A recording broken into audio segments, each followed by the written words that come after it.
Elem menggunakan sihirnya membangkitkan anggota pasukan iblis yang menjadi korban monster jelmaan gubernur. Leroy pun tidak menyangka perbuatan Elem yang menyelamatkan semua orang termasuk musuhnya. Sebagai pihak yang kalah perang, Raja Iblis beserta para jenderal pasukan sedang menunggu keputusan Elem lebih lanjut. Karena terlalu baik hati, Elem meminta pendapat kepada kepala desa tentang hukuman apa yang pantas bagi pasukan iblis. Leroy, sebagai pemimpin penuh tanggung jawab, bersedia serah nyawa sendiri tetapi mendapat tantangan dari ajudan setia. Ajudan menyadari dia bisa berkuasa bila raja telah mangkat. Dan pertengkaran konyol pun terjadi. Yusa merasa pasukan iblis menjadi jinak tidak berbahaya. Leroy kembali bertekad menerima semua hukuman pada saat Elem penuh kebimbangan. Amor memecah kebekuan dengan mengusulkan untuk melakukan perbaikan bangunan desa sebagai hukuman. Tiada korban jiwa, hanya bangunan yang rusak. Hukuman untuk membangun kembali sudah cukup setimpal. Para jenderal sangat menyesali perbuatan mereka setelah mendengar ucapan Baham yang penuh makna.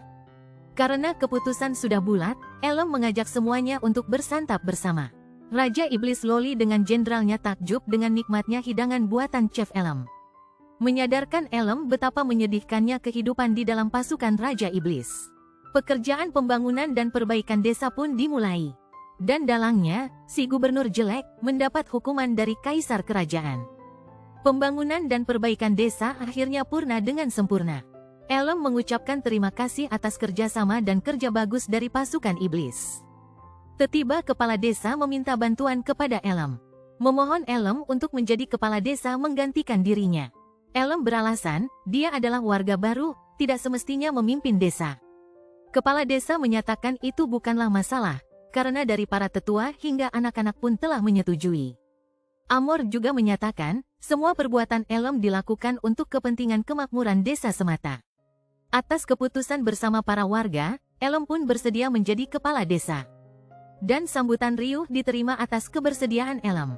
Baham mengusulkan membangun rumah pemandian sebagai tugas pertama Elem menjadi kepala desa.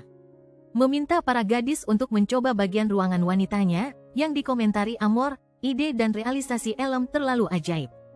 Leroy yang ternyata memutuskan untuk menetap di desa, juga ikut mencoba rumah pemandian. Amor tidak menyangka Yusa aslinya adalah gadis belia, memuji kecantikan si gadis pendekar. Yusa minta Amor untuk merahasiakan, diiringi komentar Leroy yang kecewa ternyata Yusa adalah seorang wanita. Disambut Yusa, dia juga kecewa karena Raja Iblis masih kecil, belum ada tumbuh apa.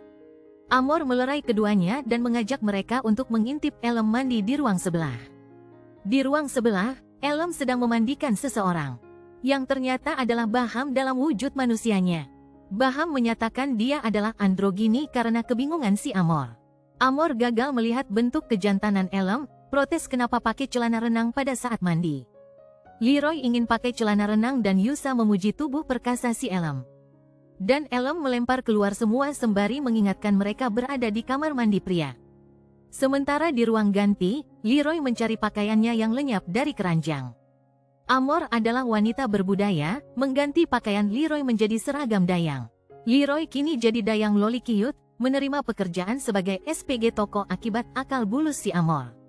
Kini, rumah pemandian menjadi tempat favorit bagi warga desa. Sementara itu, ada sekawanan petualang tampak memasuki gerbang desa.